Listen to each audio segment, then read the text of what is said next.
Good afternoon. It is Thursday, and I've got an exciting friend that is going to join me today. Well, I don't know, maybe he's not so exciting, but what we've got to talk about sure is. So, I am Robin Klein. I am the founder and owner of Klein and Company Travel Consulting. I have been in travel all of my life in one way or another, and decided that I wanted to do it forever on a full-time basis, and here I am. So in just a minute, I see that Simon is waiting there. I'm going to get him on, but before I start and let him join us, I'm going to remind everyone that, as many of you know, I hold a very, very special place in my heart for Africa, and in particular Kenya for me. But there are so many needs in the country, and one of the unforeseen consequences of COVID in many of the African countries is the exponential rise in poaching. And it's just tragic on many levels, but Simon, who we're going to talk to here in a minute, has been combating this and has come up with a way to help train people to, curtail the poaching, and educate and empower. So let's see if we can get him on here. Let's see how we need to get Simon. If you can hear me, why don't you do a request to join? I'm not seeming to be able to do that from my side for some reason. So if you can figure out how to do a request to join, that would be great. And while we're figuring that out, I'll remind you that Klein & Company Travel Consulting curates luxury, expedition, and adventure travel for discerning travelers. And we love our good causes. And okay, good. We've got a request now. So let's get this going. And we should be good here in a second. Sorry about the wiggly phone. Aha, there he is. Hello, hello. How are you? I'm good, and how are you? Let me Great. I'm just adjusting. Great. How's I that? think we need a little more volume on your side. Can you, or I'm having a little bit of a hard time hearing you. Oh, how does that? I don't know. How do I Let me just? see if it's might Can you be hear my me? volume. Well, maybe it's just my volume. I've turned it up there. If Yeah. anybody who's watching, if you can tell us if you're hearing okay, give us a thumbs up if you can hear us both well. That'd be helpful. So, Simon, thank you so much for joining me today. I really appreciate it, and was just talking a bit about how much I love Africa, and how one of the unforeseen, consequences of COVID. I mean, there's so many, but one of them has been the exponential rise in Yeah. poaching over there. I think that your work there, though, however, predates the COVID. True? Yes, it Yeah. does. I started working out in Africa 2015 Okay. um, Okay. in Botswana, and then I was doing other work around the world at that time. And when I had that opportunity to sort of apply my skills in Africa, I thought actually this makes absolute sense, and this is what I want to do. And so I've done it ever since then. And of course, now we're in the COVID situation. It hasn't stopped us, but it's restricted our movement, and it's restricted the way we operate. And of course, it's at a time when the parks now are really suffering from the consequences. Which is the lack of tourism, and the desperation of people who are out of work, who are now focusing on what they can get out of the park. Yeah, yeah, it's a tough times for sure. Yeah. Before we go into that a little more in depth, though, tell us a little bit just about yourself, your history, and how Big Five Protection was born. Okay. Well, I started life as a farm worker, and joined the army when I was about 22. So I served 24 years in the British Army. When I left in 2006, I did all the normal things that ex-army people do, you know, working around the world, doing security work and that sort of thing. And it was in 2015, I'd been working out in Kurdistan, doing security for one of the Canadian oil companies there, who sort of folded because of the various threats out there. And I had the opportunity to go out to Botswana with a team of former colleagues of mine from the military, to work with a sort of a specialist military unit in Botswana, help them resurrect themselves. And one of the sort of skills I learned throughout my military career, mostly in the Far East and in tropical locations, was tracking, the ability to follow people, insurgents and that sort of thing, using the sort of signs that they leave behind. And that's such a necessary and useful skill for anti-poaching rangers. So that is one of the main things I brought to the party, and realised that here was a place that I could actually develop that skill, and adapt it for use there. And so I continued my work in Africa. I went to Malawi, Kenya, and then realised that there needed to be more than just me. So I had good trusted friends, ex-colleagues, and another guy from South Africa who I was working in, and we formed Big Five Protection, so that we had a name and an umbrella to work under. And since then, we've been sort of developing that side. I've got a new website coming out, which will supersede the one at the moment, which is out of date.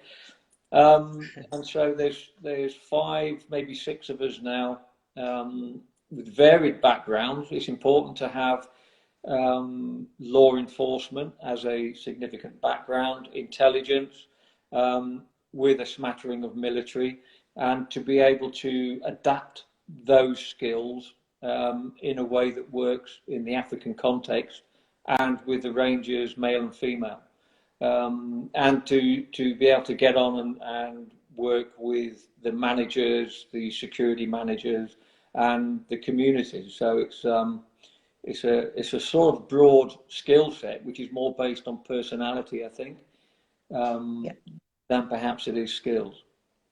Well, and one thing you just said really, sent off a bell in my mind, which is, I mean, it's such a collaborative effort because, you're there with a skill set that they don't have already, but it's kind of on them once they learn this to help the people in their communities to understand what they're doing, why they're doing it, and why it's important. And so talk a little bit about that. Like, how was it difficult to find people that wanted to take part in this training over there and protect the animals? Because I know there's some can be tension within the communities about this.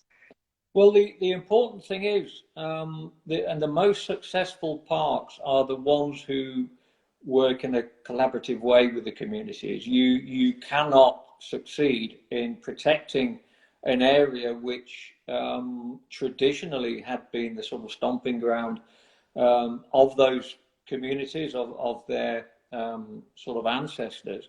So it's a critical job to persuade those communities that by now protecting those animals and instead of hunting the animals down and exploiting what's in there, to actually become part of the employed people, part of the protectors, and understand that tourism is the future. And once you've done that and you've got those communities on side, then you have a fighting chance. And of course, most of the rangers are employed from those local communities, so it's it becomes very important to them.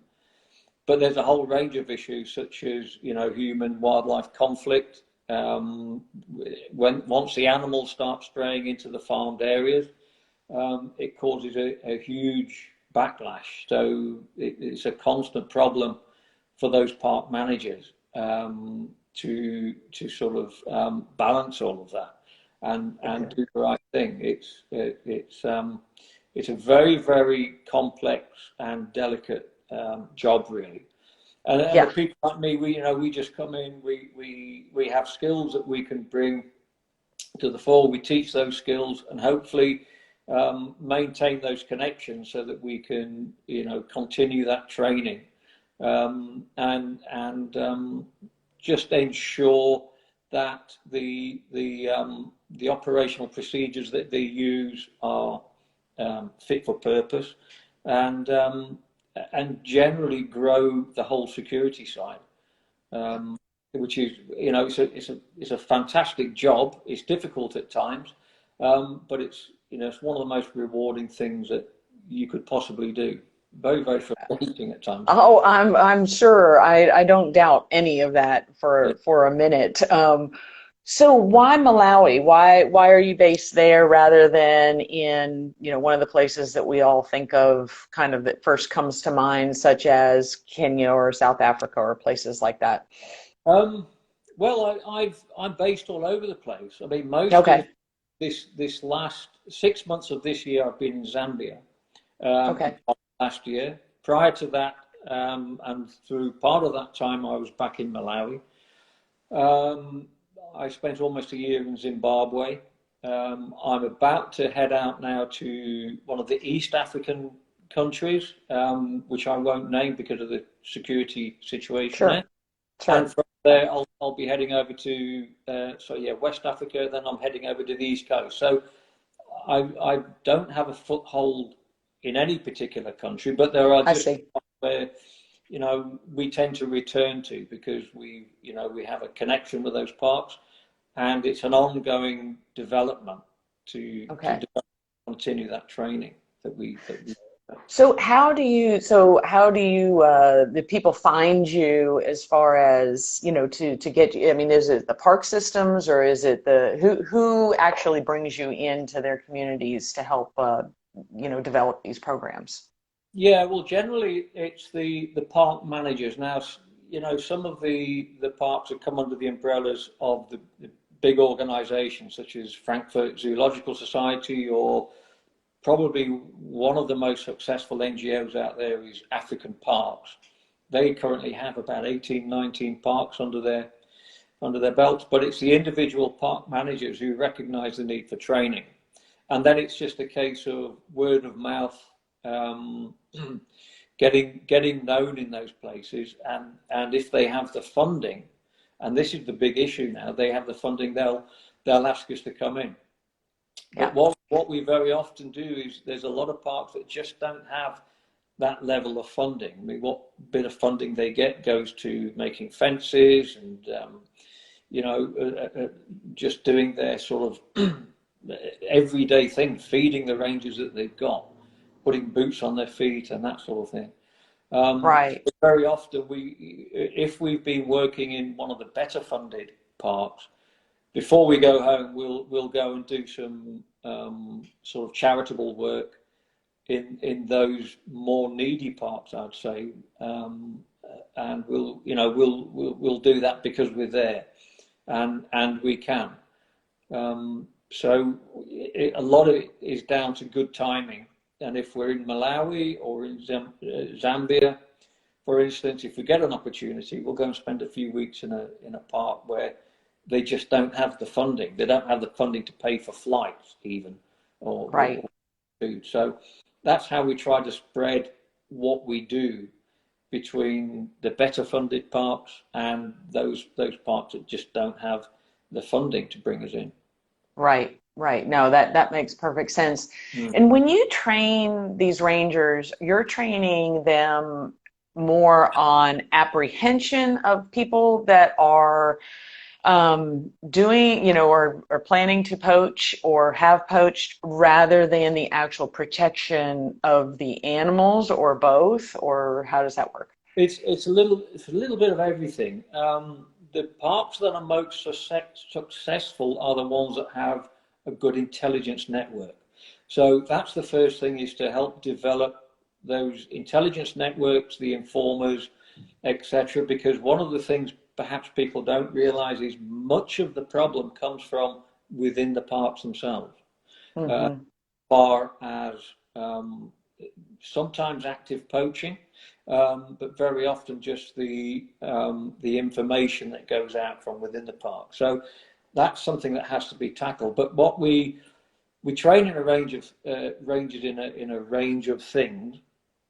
That is to go out patrolling, looking for evidence of incursions from poachers, and that's where the tracking comes in, because they can pick up the tracks of poachers who have been in perhaps days or even weeks ago, follow those tracks up, and then gather information on exactly what's gone on, and that might lead to snare fields where snares have been set, but also to react in a quick way to the intelligence that's coming to say there's potential poachers going to be coming in at this particular time in this area. So it's reactive, but it's also the foot slogging, the patrolling the parks, the feet on the ground, the presence. And then, of course, we have to teach them how to deal with situations where they come across poachers. And, of course, also it's always to arrest, to challenge, and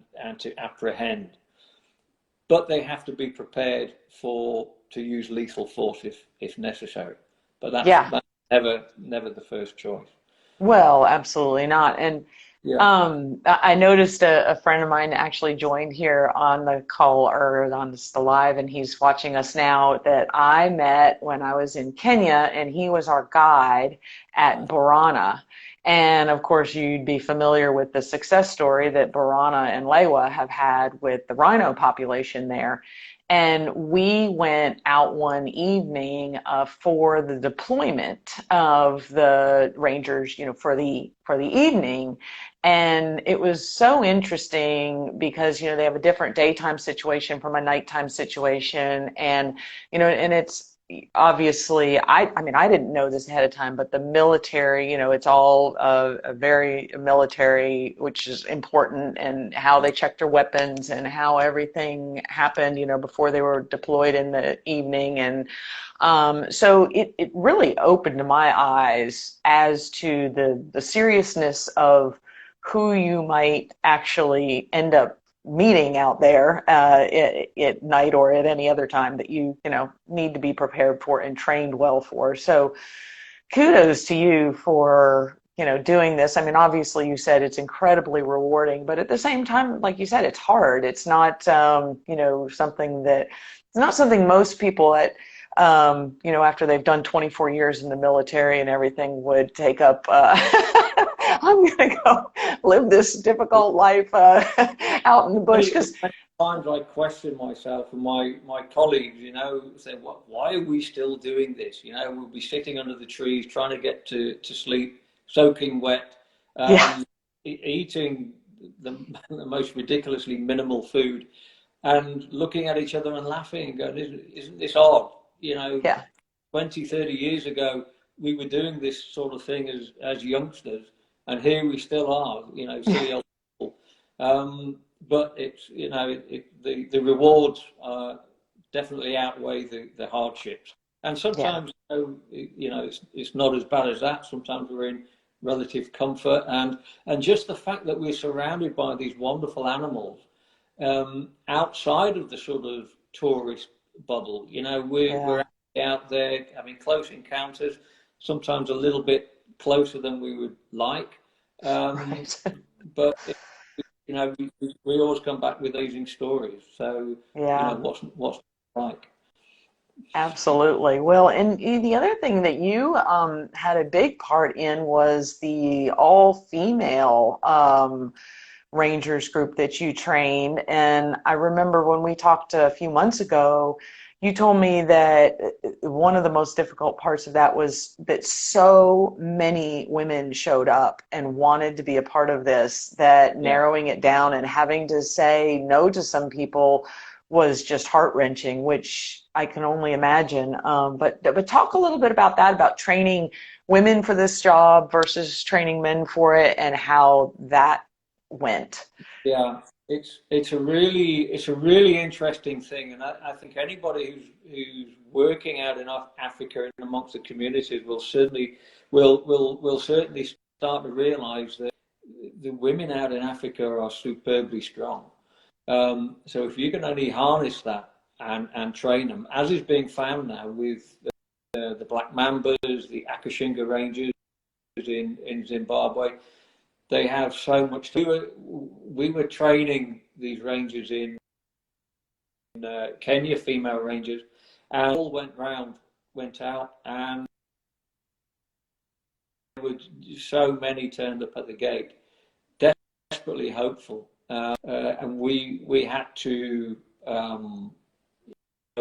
we had to pick the ones that we could. But what we did with those who didn't make it, we had a military doctor came in and gave up his time to do medical training with them, and we gave little certificates to say that they'd done so well, and that might help them with employment. So there's a little bit of legacy stuff going on. But what that the females add another dimension. Funny old thing, women are different to men. They're wired differently, and they bring great strength. I'll probably get shot for saying that in this climate, but it's out there, it's very raw. And what is sit up and take note is, once we started this training with selected ladies, the strength and the power that came out from them. One of the early things we did was to get them all to stand up and give a little bit of history about themselves. It was heart-wrenching to hear their stories, the struggles that they'd had, which is just a shrug of the shoulders, everyday life of these ladies in Kenya in this particular case. Girls who had children from being raped, I have to say, to just being generally abused and misused, and having to fight for education. And that was the common. They were so desperate for an education. In most cases, mothers or grandmothers, generally never the males in the family, had sold what they had in order to give them some education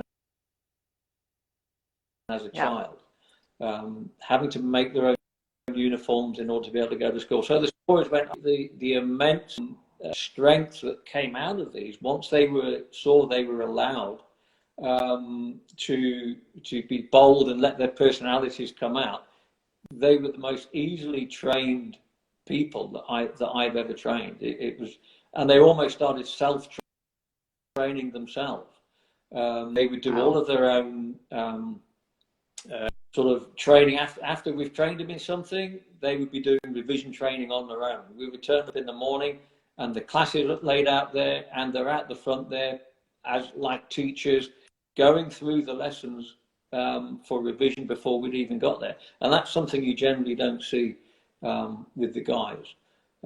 So then we thought, actually, we're onto something here, and this is something that we want to develop further to, female empowerment, with a view to selecting for rangers skills, but also other areas as well. Because those who didn't make it, it was so sad, because they were, there were so many other things that they could have applied themselves to, whether it's being engineers, politicians.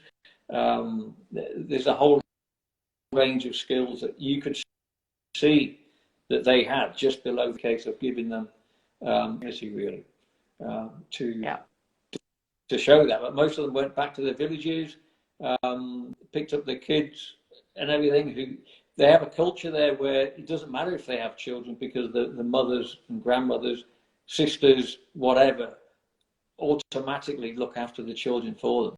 And it's almost like a young mother's role is to hand over the child, or a lot of the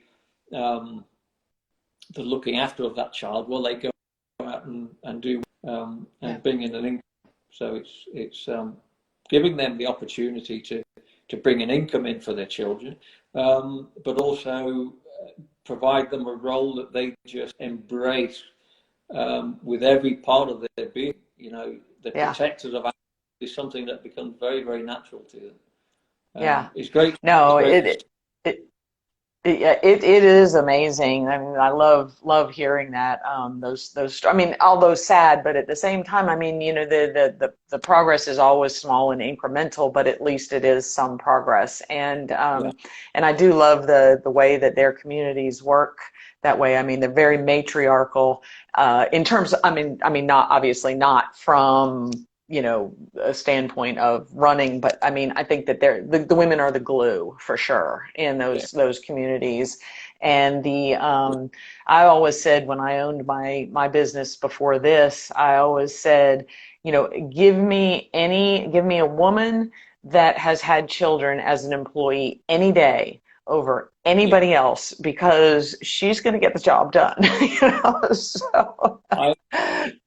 I share that sentiment completely. You know, if I need a financial advisor or anything, I generally now will go and find a woman. But you know, I think you sort of touched on a point there, is one of the attributes that the women bring to conservation is the ability to look further than, you know, tomorrow.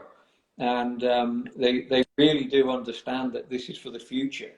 And I guess that's something to do with you know, bearing children and being responsible for children. And they're far less easily did.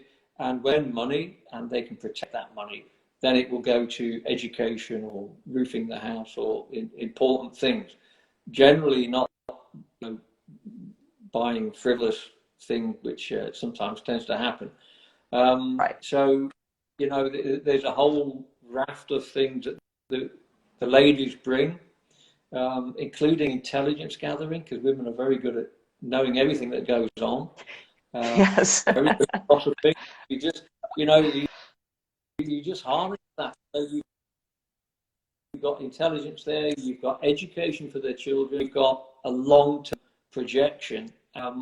When they buy into conservation, then you know, I think you've got somebody harnessed for the future, because that then cascades down to the children, and you know, it's a win situation. So that's why we just trained a mixed bunch of equal males and females out in Zambia. So it was interesting to do a direct comparison.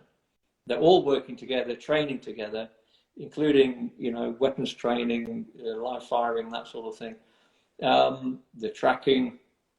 So we made direct comparisons, and they will have, they will contribute equally in the park, but in slightly different ways. And I think that's important for people to realise. Just as in sports, as you wouldn't pitch, you know, in physical sports, you don't pitch men against women.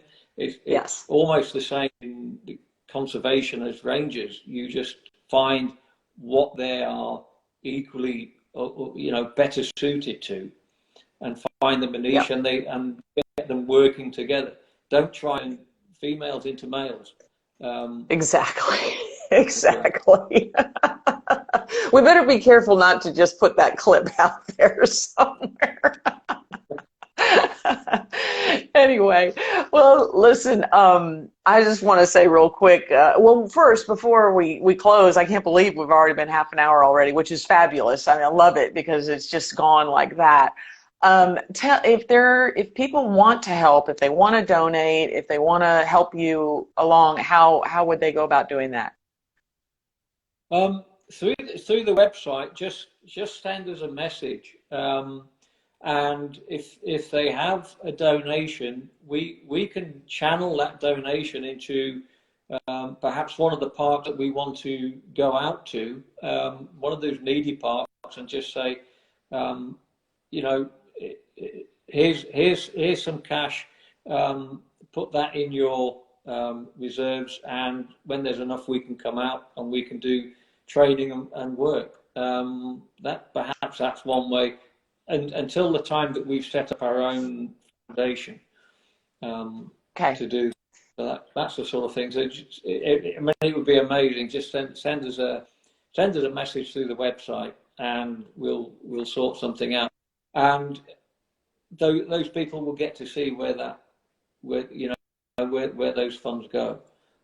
Yeah. We've done well, and I did see. I saw your post the other day about, funds are running a little low, and it's, every little bit helps. I think very often people think that, they don't have enough to make a difference, but you're probably like most in that anything anybody can spare to help, does exactly that. It helps. It does, and I think the important thing is to channel those funds, because an awful lot goes to some of the big NGOs, and it sort of disappears into the coffers there, where there's a lot of also small parks that are being run desperately by people doing a fantastic job, but sometimes they can't afford to buy footwear, boots. I've seen rangers who stitch their own boots up at night because they're falling apart. So a little bit of money in the right place can go a long way. Yeah. And I think exactly. occasionally see money that's perhaps a little bit misdirected that goes to the park.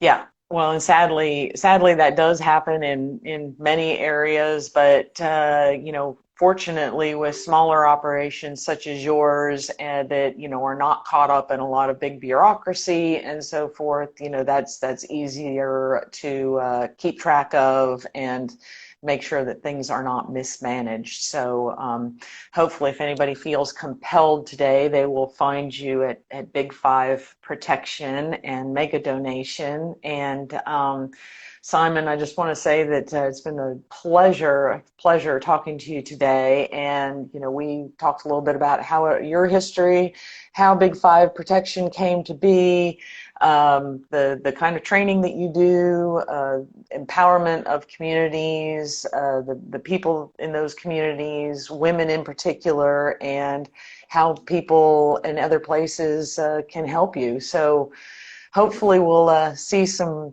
positive response from this, and we'll put it out on that IGTV and for you to share, and I'll share, and hopefully we'll hear good, happy stories as you continue to do your great work. Thank you so much.